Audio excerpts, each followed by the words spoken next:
Wow! What's happening, everybody? Yes, sir. We're back. And y'all see, I got my favorite sidekick with me today. Listen, I'm not even gonna get into introductions. So before we came on the air, we getting ready to come on the air, and I was like, "Oh, you look cute today." Well, what happened? Still, I look like this every day. No, you're not right. That's the before show banter. You ain't supposed to tell people all of that. Oh yeah, my bad, my bad. What's up, everybody? This your boy. I can't even do it right now. For those that's logging in, no, we're not crazy. This is Let's Talk with Stanley Doucette, and I am he, your host. I have one of my BFFs online today. I drug her out of her doctor. No, she's not no longer doctoral candidate. She is the actual doctor. Oh yeah, by the way, I got to go back and find the episode where I was called you doctor, and you was like, well, no, not yet. Just call me prophetic. Call my propheticness into play. What's going on, Doc? If for those that don't know, this is Dr. Candice Sarapuru. Doc, what's going on? I love the flavor you put on my name. Today is good. Today's a good day. So nothing much going on. That's what makes it a good day. Well, How are you yeah. today?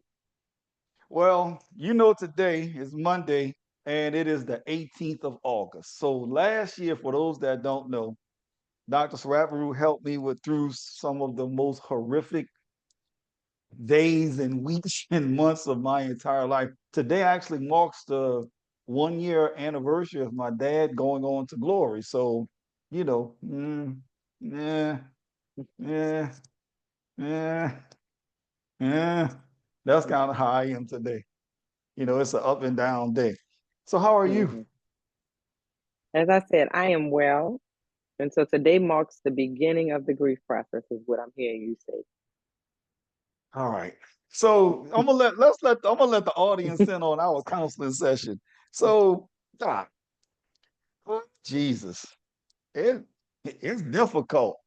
I'm not even gonna lie to you. It's difficult. There are days where I'm good. I'm happy. I'm jumping off the walls. I'm all of that.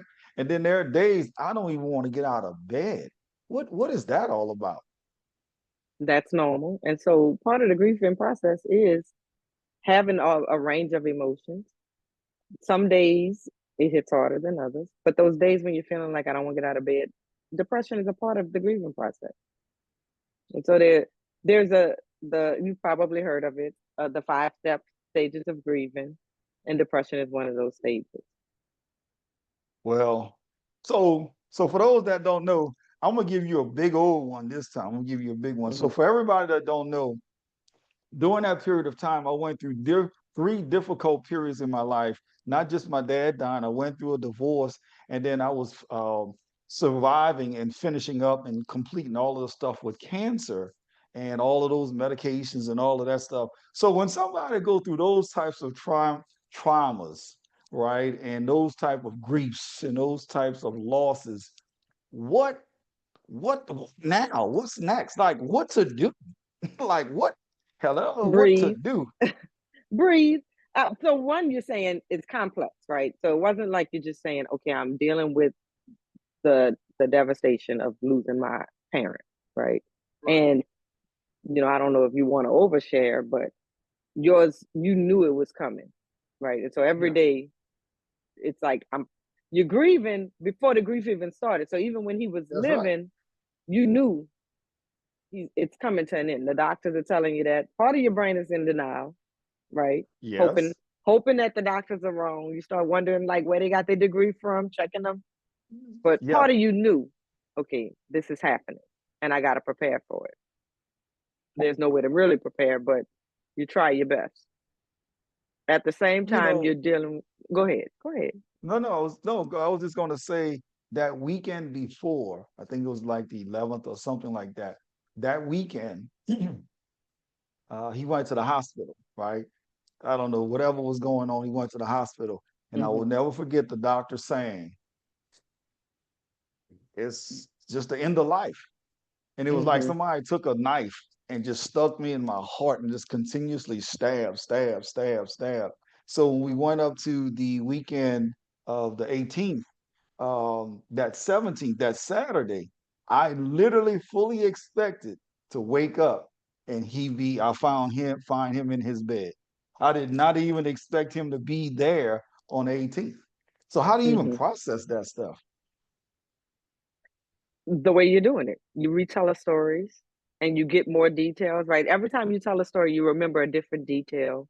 And then you also Mhm. include those emotions in it, right? Because there's the thoughts, like I'm thinking this, but then I also have this feeling, right? So as you're going, and again, I overstand because we I've been there too.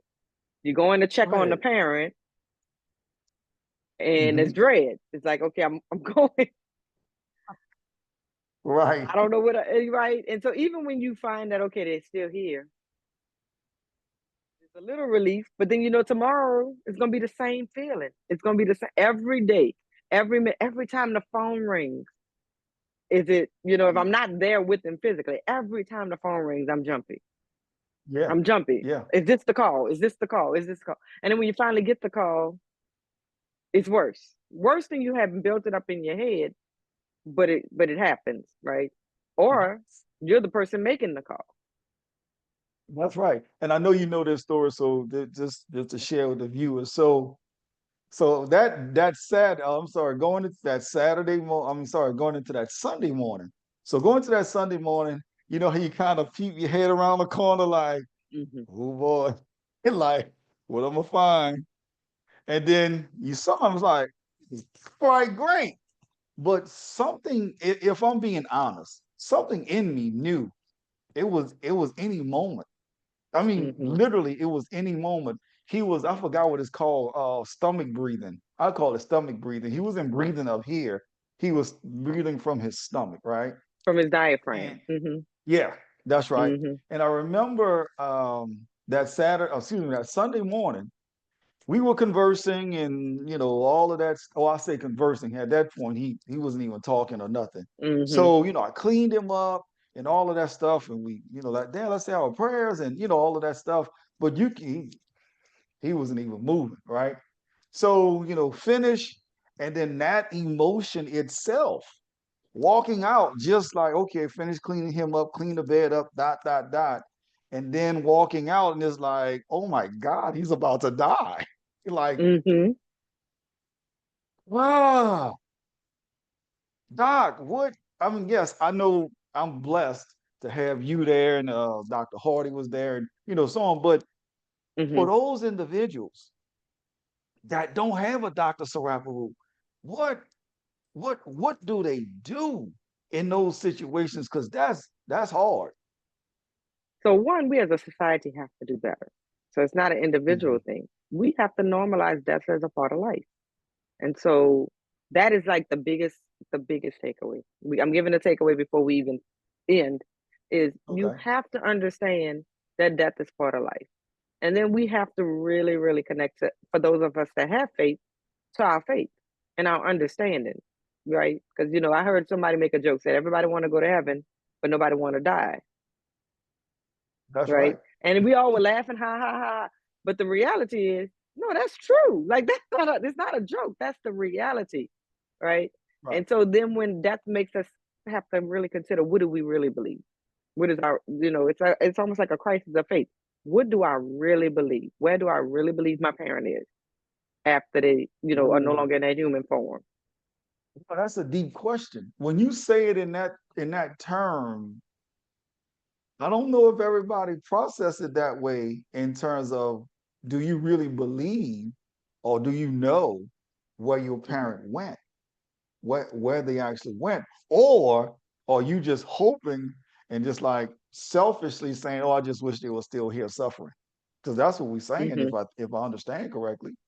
Well, yeah, you say it the same way. That the death when you have a person who's ill and you have that, Mhm. and I think it's a blessing. It's a blessing in disguise to have that opportunity where somebody says, "Listen, your family member, your loved one, doesn't have a lot of time left in this human form." Because I've experienced both. I've experienced sudden death, right? You don't know the person is gonna die. You have no. And I will say that the grief is much different than, you're living your life and all of a sudden somebody calls you and says somebody's dead that you never thought was gonna die. That you know Right. what I mean? Like they were healthy. I just hung out with you. Well, actually, I just said I'm not coming because Oh I thought yeah. I had more time. Like, oh yeah, Right. yeah, hit me up next time. I'm gonna come meet you out. You get the call that is the last time. There is no next time. Versus the opportunity that we don't at the time when the doctors are saying, listen, you don't have much time left. You had Yeah. the blessing to say, okay, I'm gonna shut down life and I'm gonna focus on the person I love and I'm gonna give them everything I have. You are able to not have the guilt of I didn't Yeah. do That. enough. You know what I mean? Versus the Yeah. one when That's you say they're wow. different, they're Yeah. different experiences. But in those experiences, I know that's the piece that I get. Okay, I did everything I could. I was there every minute I was, what I mean?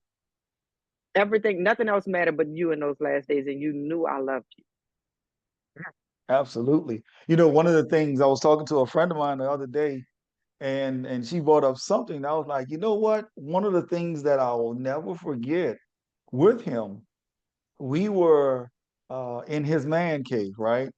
And Mhm. I just asked, I said, well, Dad, what you want to do with the house? And he just looked at me. He just said, I don't know, just whatever you would like to do. It's okay. I know you're going to do what's best, and I know you're going to make me proud.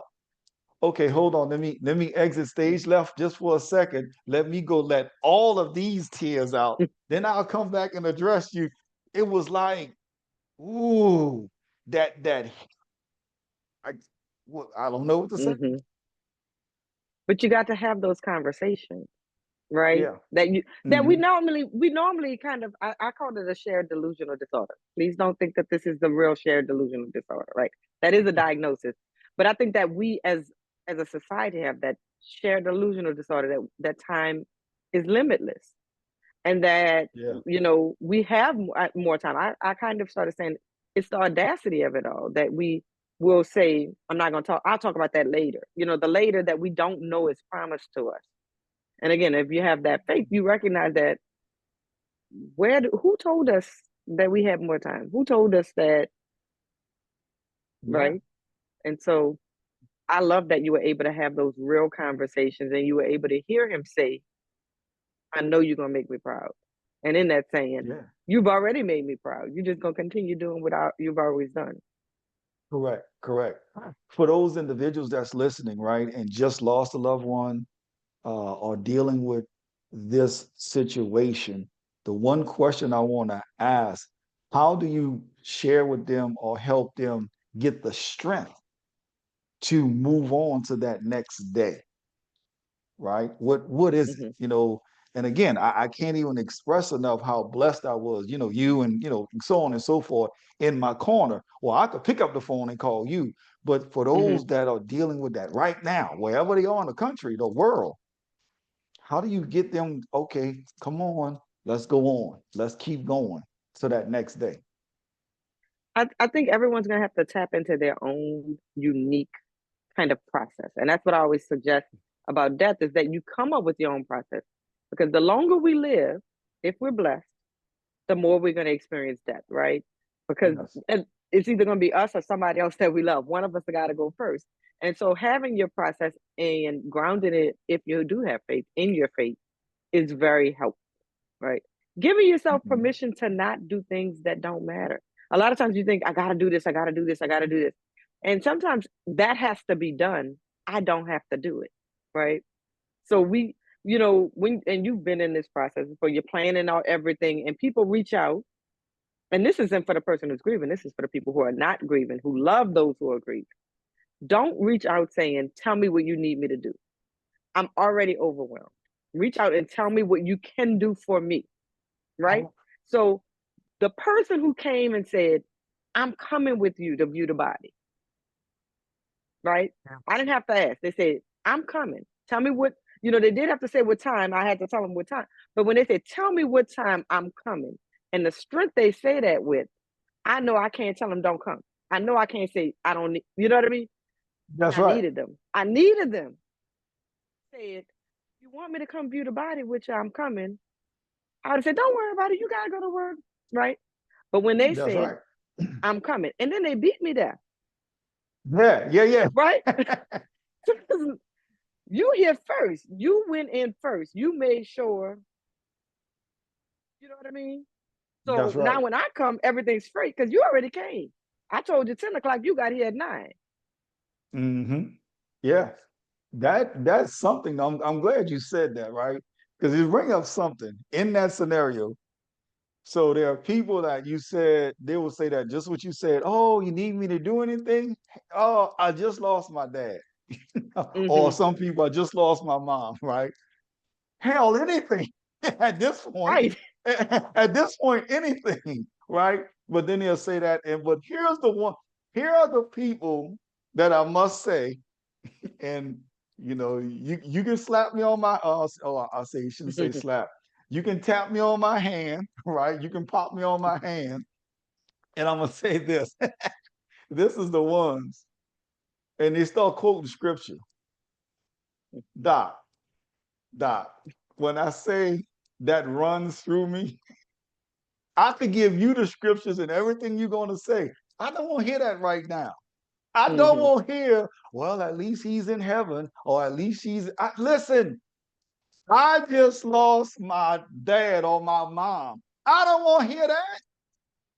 I Mm-hmm. don't. So my question to, like you said, to those that love the individual that lost a parent or a loved one, how do we convey that to them? Like, please don't all of a sudden be biblical scholars. I think that one, there's nothing you want to hear. I don't want to hear anything but the sound of my parents' voice, right? That's it. And so and so at those moments, you have to, as the person who's grieving, receive every piece of love you can get. And so those people who are being they're different people though, right? Now they are the ones who are at least they're in heaven people. They're in a different because at least it's like you giving me a consolation prize, right? That's not there's no like consolation prize. Or at least you know they're in heaven. One, that like you said, that's the hope. That's where I'm having my crisis of faith. But if you can get me to say that, Mm-hmm. versus you telling me, you can get me to say something, then it's going to be stronger, right? And Right. so sometimes just being there quiet, don't say nothing, but I'm here, right? Just that quiet, moving about. You're picking up after me because you see I done left everything a mess. I barely, my hygiene probably lacking, and you ain't saying nothing. You just Right. there, quiet. You know what I mean? You're quietly just, ironing my clothes. Those people, the people who came over, didn't ask, just brought food, right? Yeah. Those Just came people, through. those are the ones that's more helpful. So if you're thinking, how can I be helpful? Do what you already know will be helpful without me having to ask, right? Just coming in, telling me what you can do, not trying to make too much conversation because I'm processing. So don't do too much conversation. Don't um and if you have a helpful story, like and everybody's different. For me, when somebody say, you know what, I never told you this story about your dad, and you tell me this story, right? Make sure it's helpful. Don't try to tell me something and Right. you think it's funny, right? But those things were very much so to hear that not only was he a great person to me, but he also touched your life. He also helped you. You know what I mean? Those things helped a lot when somebody said, I know he was great to you, but did you know what he did for me? Right. And Yes. I'm like, no, I didn't know that. And that helped. That helps more to like solidify, yes. That's another way of saying, he's in heaven. Because you're telling me That's all the correct. good works he did here. But don't tell me at least. Because at least is just basically telling me that is that, well, and the fact that they're not suffering anymore, let me come to that grips. Don't tell me that either. Please don't. Right? Please don't. Now, I have to give a award, if you will, and I think you feel the same way to those individuals that you just said that literally came and showed up in a massive way. I'm not Mm-hmm. talking about the ones they want to be on the program, they want to be seen, No. they want to be loud. Like, look at Mm-hmm. what I did. I know, because all of those I shut down. I ain't talking with them. Mhm. But those individuals, like I even say, like my dad and my mom wasn't together, but the night that he transitioned on the Mhm. 18th, I think it was at 9:35 that the actual transition. When he transitioned, my mom was in the room with him, right? And they had Mhm. she had an entire conversation with him, right? And when he transitioned, she was there, and to be, and I got to give her flowers for this, to be a mother, an ex-wife, and then also she was a former funeral director. I mean, she just retired, so Mhm. all of those wrapped up into one, right? So I have to be technically the wife at the moment, but then I also have Mhm. to be the mother at the moment. Then I also have to Mhm. be the funeral director at the moment. So I got to know which lane to play all at the Mhm. same time, right? So you got to give those individuals flowers. Did you have anybody on your end in that same category that was just like, you know what, you tapped in, and yeah, you really tapped in. So I am so grateful for my entire family.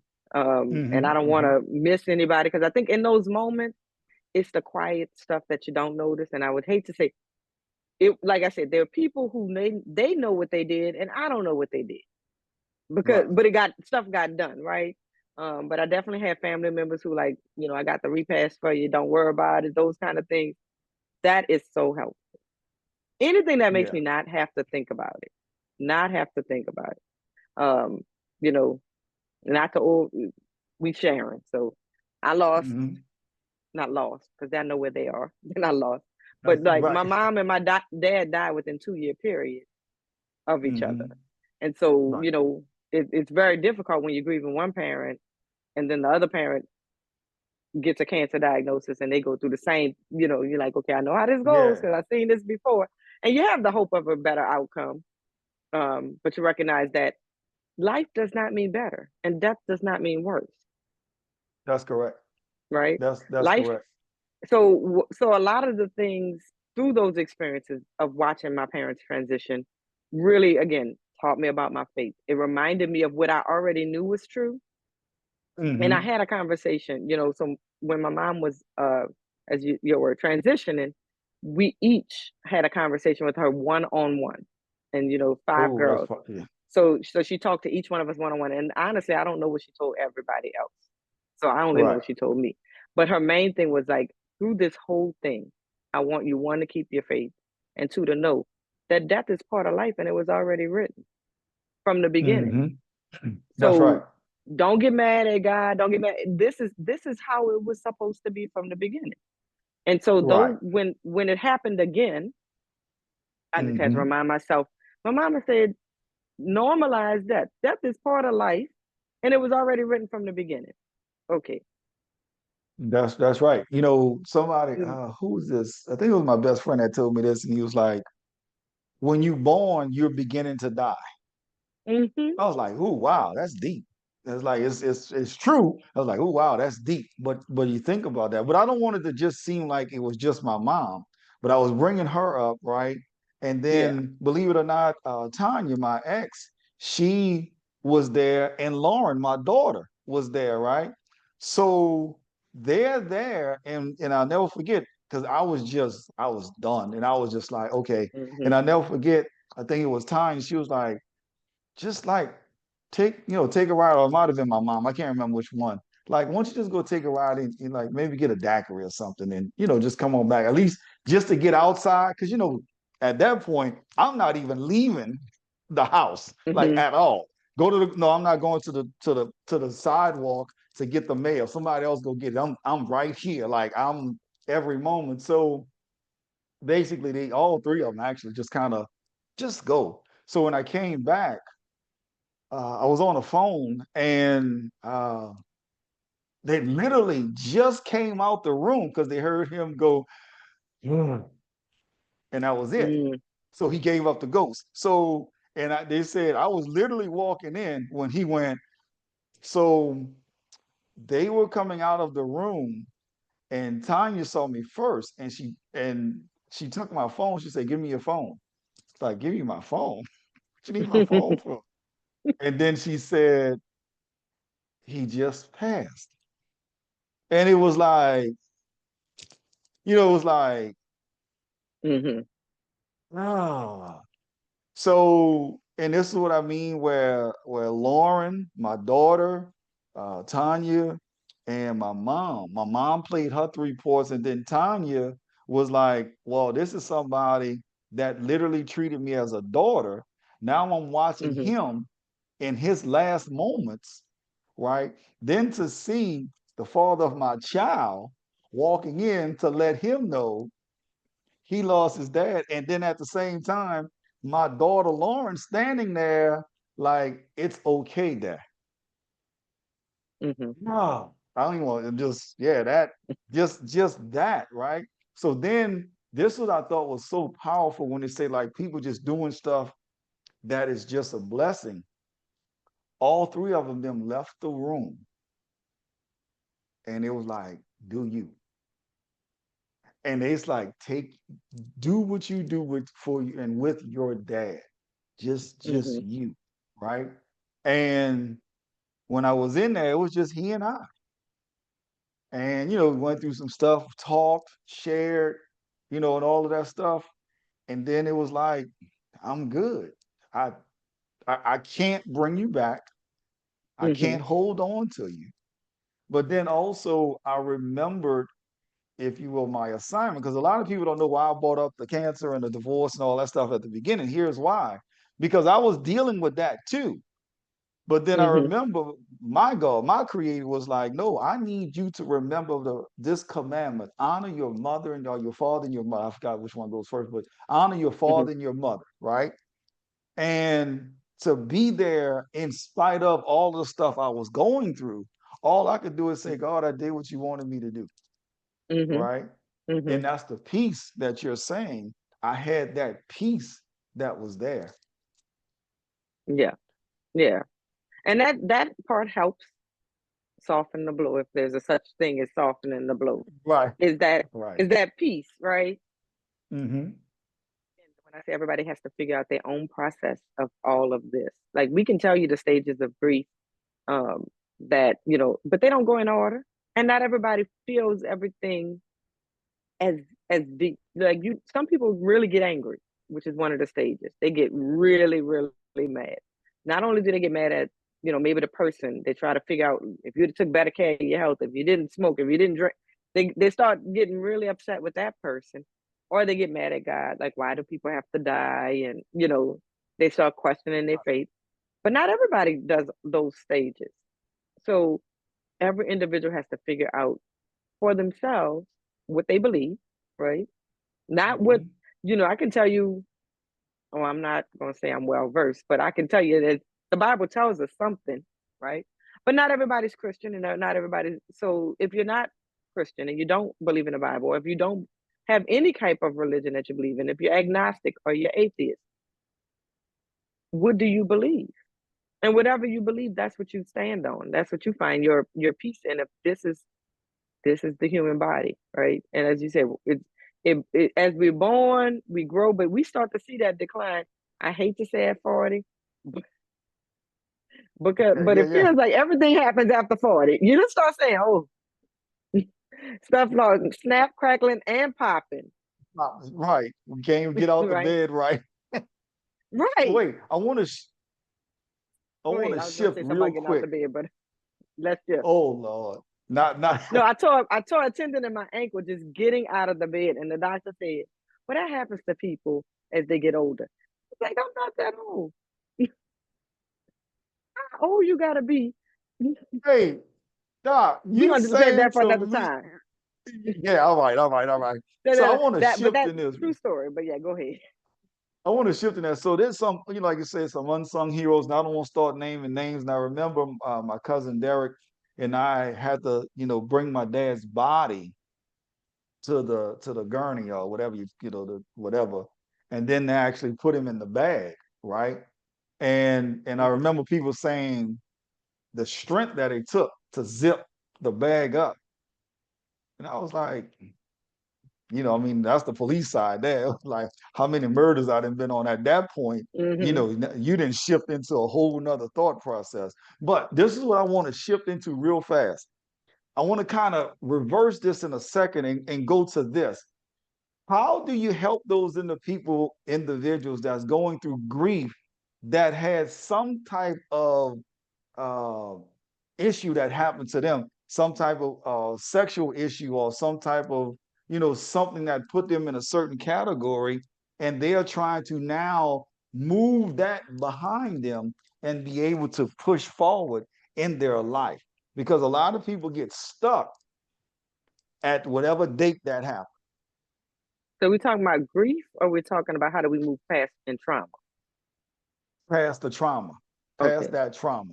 Yeah, yeah. So so a lot of traumas is therapy is going, no matter which, type of modality you're going to use, is going to require you to retell those stories and reprocess those stories, right?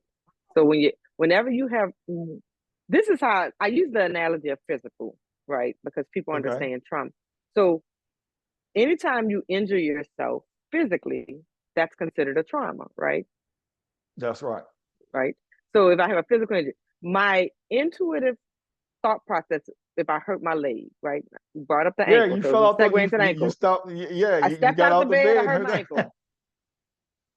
The process was walk on my ankle, it hurts, right? I'm gonna limp, I'm gonna do anything, I'm gonna protect my ankle at all costs. I'm not gonna put no pressure on it, any of those things. Went to the doctor and he said, I want you to do physical therapy on your ankle. Hmm. Went to the physical therapist, they made me walk on it, put pressure on it, stand on the ankle that's hurt, right? That's Wow. that's how we're gonna heal this one. And because I didn't want, surgery wasn't the best option. So the Right. second, for me, the best option was gonna be, he said we need to build up scar tissue in that area so Hmm. that that's gonna stop it from hurting. If you get enough scar tissue, gonna connect that tendon, right? I would never have thought that that would have been the solution. Was let's work this ankle out to the point where it starts to build up scar tissue, Right. bringing that back to the mental trauma. Same type of thing. You got to work it out. You got to talk about it. You got to bring it to the light. You got to, like I said, stand on the ankle that hurt. Stand on that story that hurt. Tell it enough that it doesn't hurt anymore. Ooh. Now that's deep. That girl, where my bell at? Ding, ding, ding, ding. That's deep. I never thought of it like that, but that's deep. And so that is the, again, every therapist is going to tell you you have to reprocess that trauma, and you have to reprocess it over and over again. And it's the little details that you remember, but you don't remember, that are hidden deep, and you got to bring those to the light. Wow. So I want to do this so we Hmm. can close out.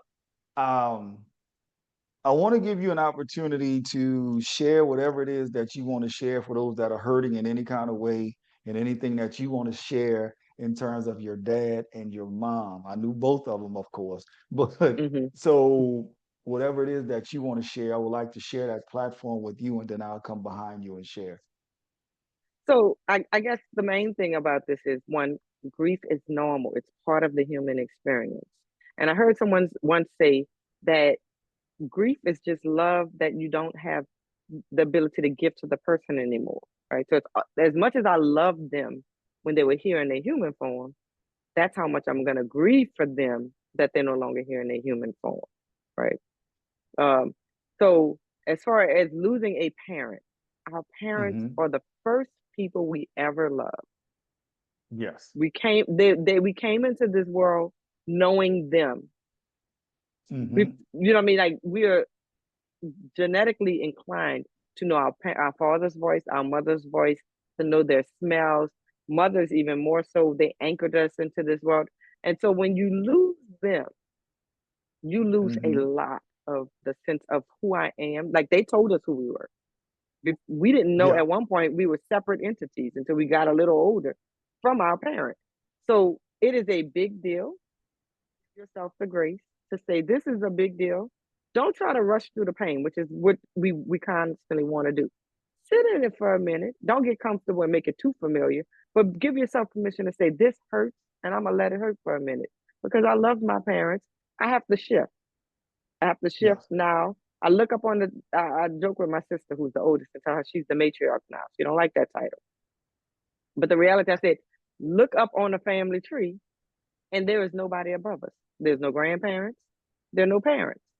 We are the top of the family tree. So it takes a little while to shift into that space of the newness of all of this. Don't rush it. Don't rush it. So you mentioned it's been 1 year, and I said now you're starting the grieving process.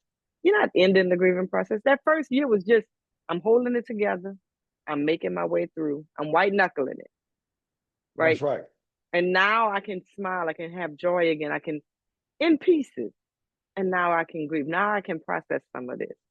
So that give yourself the time and don't feel any type of guilt that I'm still hurting. Don't let anybody tell you still, anybody, and not even yourself, say, you still grieving? Yes, yes. And I am and will be. Yeah. And you're gonna leave me alone. Is kind of what I say. But okay. So That's that's right. that's my takeaway is give yourself the grace to know that this is a process. It doesn't happen overnight and it takes time. Excellent. Excellent. Anything you want to say about your parents? Anybody who knows me knows I am them, they are me. And so, I love them, they love me. I don't want to get to the point where I start doing too much, but just know that they're still here with me. It's okay. I mean, Yeah. let's talk. No, I know. Ain't no boundaries here. I Ain't know, no but I think it's one boundaries of those here. things that is like my parents passed away. My dad will be 7 years. My mom it's 10 years. No, 7 years. 8 years is my dad. 10 years is my mom. So I have been through the process. I'm not saying Mhm. I'm on the other side, but I'm way further along. So it's not traumatic. I have integrated it into my life story. My parents are deceased. Like I said, sometimes I say I lost them, and I'm like, no, they're not lost. I know exactly where they are. That's right. Yeah. But after 10 years, you start to learn to live with it. And so it's not painful in the same way it was before. It's just part of the story. Yeah, that's excellent. So I thank you. Just hang on just for a second. And for Mhm. me on this end, today marks that 1 year, right? Today is that day that a year ago my life just crumbled. One part of my foundation just Mhm. literally crumbled. But I want to share this in very, very brief moment to those individuals that just lost somebody or that's going through this process or being a caregiver or any kind of thing that's going on. The same as I was raped when I was younger, the same as unfortunately I'll say unfortunate because I wanted to still be here, talking and we playing horseshoes or something, but that he's not here. The same as that have passed, the same as it will pass for you as well. My dad was a giver. I mean, he will do anything. And like I said at the funeral, he would do anything for a half a po' boy, a half a shrimp po' boy to be exact, right? And I've seen him do some incredible things with his hands. But as time go on and I began to meet other individuals that knew him, the thing that stands out the most is the compassion and the amount of love that others had for him. And everybody just like, man, he was just a good person, like, I mean, Mhm. just a really good person. So, to see that and to hear that and to hear him literally do what he said he's going to do is just remarkable. So for me, Dad, I love you. I appreciate you. And I'm grateful that we've had the opportunity to converse and to share and not lose any words or miss any words. I know where you are, and I know you're here with me all the time playing with the clocks and all kind of stuff. All of a sudden, a light turned on. Like, how's the light turn on? So I get all of that, but this is not to be spooky or anything. But this is for those individuals. If you have your parents, love on them, hug on them, thank them, be gracious, Mhm. because death is final. And some people are, oh, they not die. Okay, however you want to say it, they're not physically no longer here. Believe me, Mhm. that is final. when the casket closes, that's final. This is no, well, tomorrow we'll do this, or well, we'll redo, or like in the game world, you can restart the game. You can't Mm-mm. restart. So be a person of forgiveness, forgive. And let me talk to those fellas out there. I know a lot of times we don't show our emotions, and we don't want to talk to, like a Dr. Sarapa. We don't want to talk to anybody, right? Do not allow society to move you into a place to where you're hardened, and that you can't get past the hardness to really humble yourself to talk to your parents. I don't care if he was not there. I don't care if she was not there. At least have some kind of relationship that you can move forward in every single thing that you're doing. You have to. There's, as Dr. Swabu said earlier, there's an internal connection that y'all have regardless, whether we like it or not. There's an internal connection that's there. So for all of the men that's struggling, you don't want to talk to a counselor, go find you a good counselor. Go find you somebody to talk to. Go find you somebody to be truthful with. Do not hold back in being truthful. Be honest. Doc, I'm hurting. Like I'm hurting for real. And let it out. And you will see the grace, you will see the lifting of the weight come off of you, but you have to take that step. So, on behalf of my dad, I thank everybody for what they did for him during the funeral, during the days before the funeral. Like I said, I acknowledge some people at the funeral, others I didn't get a chance to, all of those things, but everybody that did something for him, everybody. I just want to say thank you. I appreciate it, and I'm humbled. So on for that, Doc, you have anything else? How did they get in touch with you? They want to contact you. Oh, I don't even know how to get in touch with me. I never know how Or to get in touch with me. My Instagram is at therapygys. You can always go follow me. I'm not as active on social media as I should be, but you can also DM me on therapy Instagram at therapygys. Therapy get you some, and that's the best way to get in touch with me. So well, then there you go. I would say make it say wine, but you have been on no, so not long. today, not today. We ain't doing that. Whoa, We now. What? one have I ever done it? So now No, it's like you did it. You did it. I gave you a half one. I gave you a half. Yeah, it was, maybe I'm gonna send you some vodka, or some No, see, like you want to put me in a yeah. professional realm, and then you be like, "Come on, now let's act like we at the let's act like we at the You, second line." I can't flip you back we and forth. I don't code switch as good as I used to. So, see, you're telling your age now. You're so telling your yeah, age I'm. We're now. gonna go ahead with the stay Right. blessed. Yeah, we're gonna end off on a stay blessed. Yeah, Yeah. That's a good one. That's a don't good one. So on behalf of everybody that's listening, we appreciate y'all listening. We know this is not the normal us, cutting up and laughing hysterically, but we wanted to bring you this and at least give you an inside hope to let you know that it is going to be okay. You are okay, and you will be okay. So just keep pressing. Find you a good therapist to let and share openly. I can't say it enough. Find you a good therapist and share openly. And I promise you're going to get through this as well. So on behalf of Dr. Saraparu, myself, God bless y'all. Keep going, keep pressing, and we'll see y'all next week on Let's Talk with Stanley Doucette. We out. Peace.